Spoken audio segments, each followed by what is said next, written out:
Hello, I'm BMillzebub and welcome to my channel. Some of you may recall the video I posted about a year or so ago called What It's Like to Be a Woman on the Internet. It's a video I'm quite proud of, and I'm looking to expand that sort of format a little bit. Today's video isn't following women's experience, but non-binary people's experience. You may actually recognize a couple people in this one from the women's experience video. The first video came out before they did, so please keep any comments about that to yourself.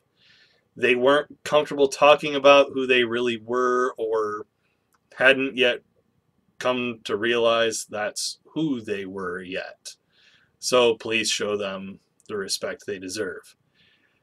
Before I turn this video over to these wonderful people, though, you'll be able to find links to their YouTube channels in the description below.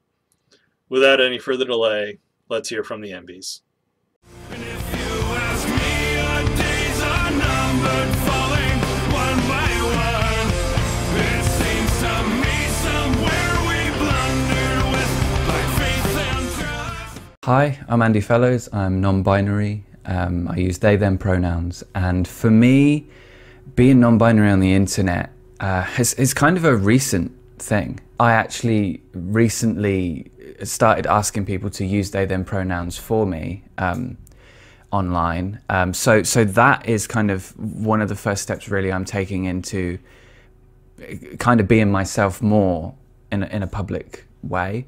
Online at least. But I have to say, and I suppose this kind of comes down to the nature of the internet and social media really, the way that I've been received, the way that people have treated me has been generally quite positive, you know. I'm very grateful for the way that I've been treated, but as I say, that's probably down to the nature of social media in that it does create a kind of echo chamber. So the people I'm around most are people that are similar to me, share a lot of ideas that I share, and many of them are non-binary themselves. So there's definitely an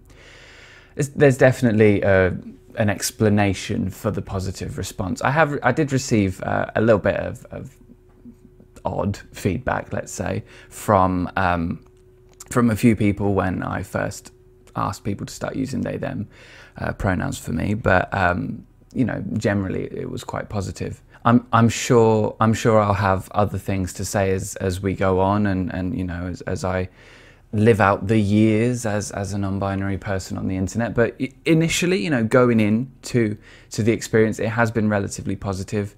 Most people have been respectful. There's, you know, sometimes you do have to say to someone like, oh hey, I have started asking people to use they, them pronouns for me. Because they are using, you know, he, for example, because obviously when you look at me, you see a beard and kind of, you kind of see a beard, you see some facial hair. And so that the assumption is that I'm a he. So you do have to kind of say, hey, would you mind doing this? And typically people are quite respectful of that I've found, although, you know, it will depend on the people you're around, as I say. On my channel here on YouTube, I make videos on destructive cults. So I talk a lot about the cult that I used to be in and other similar groups. And what I find is that in doing that, when people come to the channel, especially people from my former group, my former cult, the people that come to the channel to comment and kind of are coming in with this attitude of like, I'm not going to agree with you, I don't like what you're saying. The first thing that they will comment on, rather than what I'm saying or any of the criticisms that I'm you know, raising, any of the problems that I'm pointing out with whatever it is that I'm talking about, be it a cult leader's ideology or, you know, something like that, rather than bringing like a rational, reasonable argument, the first thing they'll go for is the fact that I've got long hair, or the fact that I wear a bit of makeup sometimes, or the fact that I wear nail varnish sometimes, you know. It will be those things, and I have received a fair bit of nasty stuff from people like that who, it seems, feel like because I am not, and this is my interpretation of it, and I could be wrong, but because I'm not presenting in a traditionally masculine way, and because my mannerisms aren't traditionally masculine, and all those kinds of things, it seems that people feel they have license to, you know, say things nasty things sometimes. That's my interpretation of that. It seems that that's the case, or at least maybe they were going to do it anyway, and they feel like that is something that they can target, which is, I suppose, odd in itself, to be fair. Thankfully, the people that I have spoken to about this, you know, beyond just asking people to use different pronouns for me, have been supportive, and I'm really grateful for that. You know, I've made a lot of friends on the internet since starting to do YouTube in the way I am now. I did used to do it before, had a break, came back. I'm not a new ager anymore, I'm not in a cult anymore, so the videos are different. But since I came back to YouTube, I've found a lot of wonderful people, and I've made friends with a lot of those wonderful people. And generally, when I talk about gender and things like that, beyond just saying please use these pronouns, people are very understanding, and I've had some really great in-depth conversations with other people similar to me about it. You know, I feel like I could really understand why some people might have other experiences, especially if you're the kind of person that's like going out beyond the echo chamber, you know, going out beyond your group of friends. And I do like to expose myself to different ideas, so I do venture beyond the echo chamber at times. But I feel like if you're the kind of person who's doing that often, and you're the kind of person who may be looking for a fight, for example, you know, not naming names of social media, but Twitter, if you're the kind of person who is like that and you're into that, then the chances of you running into people who are gonna discriminate against you purely on the basis of your appearance, purely on the basis of the pronouns you're using or the way that you express yourself or whatever that is higher, I would say. As I'm not someone who does that very often. I do sometimes, you know, you want to spice the evening up a little bit, so you go out into the wilds of Twitter and see what kind of nonsense people are coming out with. But yeah, you know, I could see why other people would come up against issues. I say I could see why. I don't think it's like a reasonable reason for someone to target someone or for someone to take things over people, but I could understand why it would happen, given that certain people think the way they do. But the people that I have made friends with and spoken to have been generally very supportive, so I'm grateful for that. I mean, you do come across the occasional twat, and these people like to just be difficult with you, but, you know, generally speaking, it's been a positive experience for me so far, and I do hope that continues, and I hope that's the same for other people as well. This has been my experience as a non-binary person on the internet. So, what are my experiences being non-binary on the internet? This is one of those things where I feel like the internet has been a mixed bag. Like, I can go to certain communities and be like, hey, I'm girl flux or whatever, I'm agender some of the time, and sometimes I'm not, and, you know, and it's just accepted, you know, nothing more. And that acceptance has always helped. And also the information online helped me sort of discover and get a better idea of my gender, and especially knowing that the binary is not required. That said, the internet has a negative side.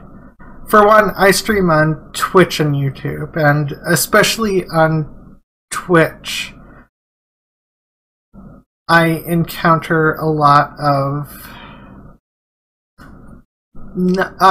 transphobes. Like, there are people who go on Twitch just to be an asshole to me for being trans, and admittedly, I can't even get past the part where they accept me as being trans. They tend to just go and insult how I look or whatever, or the way I dress, or any number of things. There's also a mixed bag in terms of non-binary representation. So, like, you get individuals who are non-binary in stories or whatnot. Oh, they have to be gender neutral. You can't have a feminine person be non-binary, or a masculine person who is presenting masculine be non-binary. Oh no, that's too complicated. And that shit is just... well, it's annoying. But more than anything, both on the internet and real life, I don't oftentimes get the feeling that who I am is going to be immediately accepted. Not without probing questions of whatever sort. Being non-binary on the internet is absolutely exhausting. I feel like I constantly need to justify just being who I am, just existing as myself, and explain why I deserve basic levels of respect and human decency. I have to answer the same questions over and over and over again when you have Google. Like, just real quick, did you know that? Before you go and ask a trans person 1,000,001, usually very invasive questions, ask yourself, do I have Google on this device that I am using to go online? Usually the answer is yes, and that should help you out a lot. Now, I know I don't technically have to answer these questions. I don't technically have to justify myself, but I've also been told lately that I've been good representation for non-binary people, and specifically non-binary atheists. And I do really want to be able to do that. It's just that it's a lot of pressure, and I'm so tired. It's also been really hard to just swallow the fact that there are people out there who hate me for my pronouns alone. They'll just hate me for one aspect. They don't even know me, and they hate me. People will just see they, them in my bio, and they'll tell me that I should set myself on fire, or that I'm an it and I'm an abomination. These are things people have actually told me. Like, you know I'm still a human being, right? Like, I know I've transcended gender. That's very impressive. I know it seems like I'm a god or something, but technically, I'm actually still a person, believe it or not. The thing that's really helped with that last bit, though, and I think could help with anyone who gets a lot of hate online, is remembering that these people don't really know me, so they can't actually hate me. They're hating a straw man, an effigy of me, whatever, that they've built up in their heads. They're hating something that doesn't really truly exist, and that helped me a lot. That little bit of advice came from Ocean Keltoy, and it just really has helped me. But yeah. Overall, I am glad to be able to be myself, and I would deal with this and more if it meant that I can just be me. But it isn't exactly all sunshine and rainbows. Hey guys, so Bub asked me to make a couple-minute short clip about what it's like being non-binary on the internet. And I actually had to think about this for a couple of weeks, because I didn't know what to say, because I feel like for the most part it didn't change the type of content that I made. It didn't change how I was viewed, except for maybe my channel went from Godless Unicorn Cat to Non-Binary Unicorn Cat, and I suspect it's that name change that gave the Alphabet Mafia a clue that maybe I'm a member and maybe I'm queer. So I have gotten a lot more LGBTQ subscribers and followers, and with that comes me feeling a bit pressured, not necessarily because of anything they're doing, but I think it's more of a pressure I'm putting onto myself to make more LGBTQ content, which I like to talk about politics and atheism. I don't dislike talking about queer issues and my identity, but I don't like focusing on it. And I have noticed a big stressor on me being pressured into making content specifically on LGBTQ issues. As much as I want to do that, it can't be the only thing that I'm doing, right? And of course, I get those people who just use my gender and my sexuality to completely disrespect me, because why not? Beforehand, obviously, I didn't have people using my gender as like ammunition against me, and now I do. And it's very interesting. Usually it was that I was a young woman or young female that people would, well, you're just a girl, you don't know what the hell you're talking about. But now it's, oh, well, she, despite my pronouns being they, them, you know, like they will use my pronouns against me to win an argument, which that's not how you win arguments. But that's really it. Just the feeling pressure to change my content, as well as people using my gender and my pronouns against me, which is something that I kind of expected, if I'm going to be honest. But thank you for having me on your channel, Bub, and I really hope that this helped. I have a sinking feeling that it won't, but I hope that it does. And thank you for having me on your channel. Hi, I'm Junk Shop from the Junk Shop Library YouTube channel.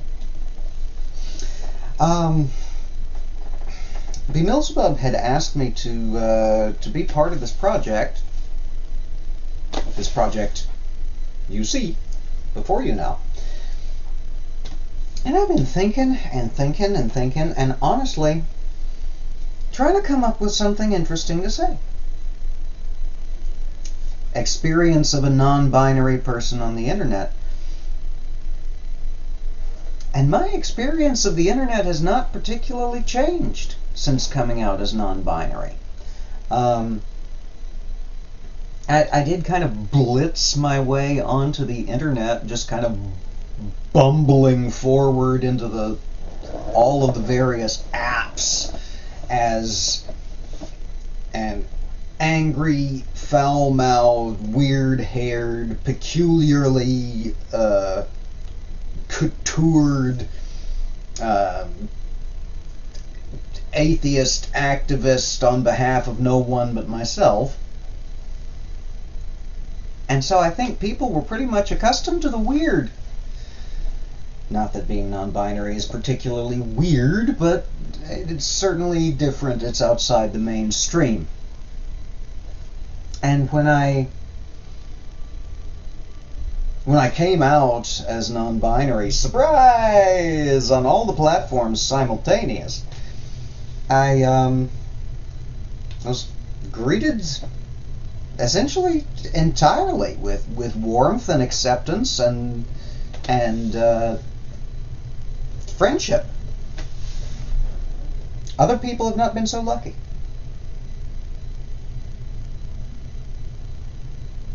And I think I'll leave it at that. Thanks for having me, Mills. I'm going to be speaking for a few minutes here about my experiences online as an NB, a non-binary person. There's quite a lot of ground to cover here, so I'll be exclusively talking about my experiences where it explicitly is about gender. I, ironically, have two states of existing online in relation to my gender. Online spaces where I'm very out and very open about it, and online spaces where I was in the closet, and now I'm not, but I will not go out of my way to mention it. In the spaces where I was closeted, it's because I existed there before coming out, and already saw a lot of gender-critical TERF or anti-LGBT rhetoric, sometimes to the extent of advocating shunning or physically harming trans people. I spend as little time in those spaces as possible now for my sanity's sake. I haven't much more to say on it, but I thought it would bear mentioning that these spaces are a part of my experience online too. In spaces where I am open about being non-binary, there's a few different types of reaction I get. Because of this, I find myself confining myself to certain parts of the online spaces I exist in, so as to not exhaust myself dealing with a bunch of shit. I find a lot of the time the spaces I choose to be in, gender rarely explicitly comes up, and as a rule it's not super different from being a man or woman online, depending on how masculine or feminine I'm perceived as.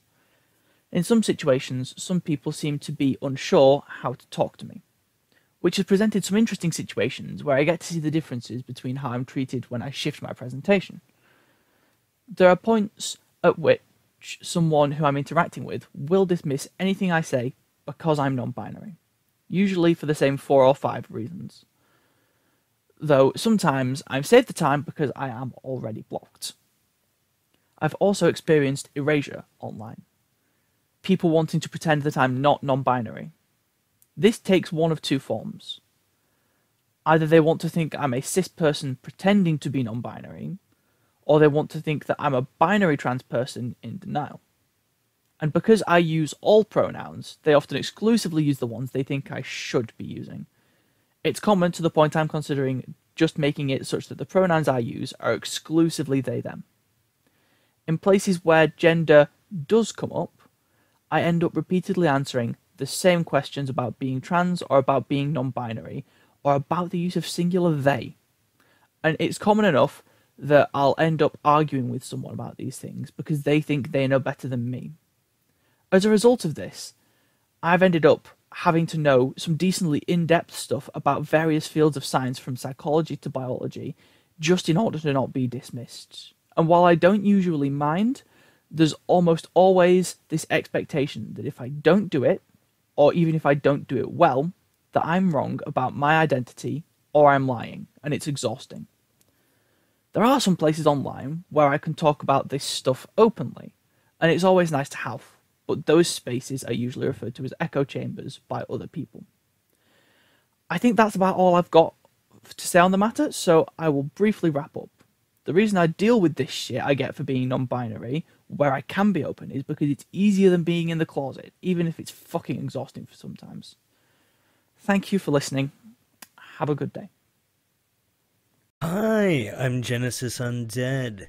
So, what is it like to be non-binary on the intranet? Well, here's the thing. Not a lot of people actually know that I am. I am a demigirl. The few times that I have come out as a demigirl, it's like a D&D alignment chart for how that interaction is going to go. My experiences in the atheist community have been overwhelmingly positive, for the most part. The same could be said for the pagan community. So I'm gonna talk without the camera for a moment because it's easier to get my thoughts out. Obviously, every now and then I've had confrontations on the internet with people who are anti-GSRM, and in those instances, when they misgender me or when they try to make me feel bad, it really doesn't work. And it sucks because my gender identity is a political debate. For a little bit of my experiences in the real world as a non-binary person, there really haven't been. Not even my parents know, and I live with them. The thing is that I live in Florida, where I don't know how smart it would be for me to be very open with my gender identity until I live on my own. Anyways, yeah, that's pretty much all I have.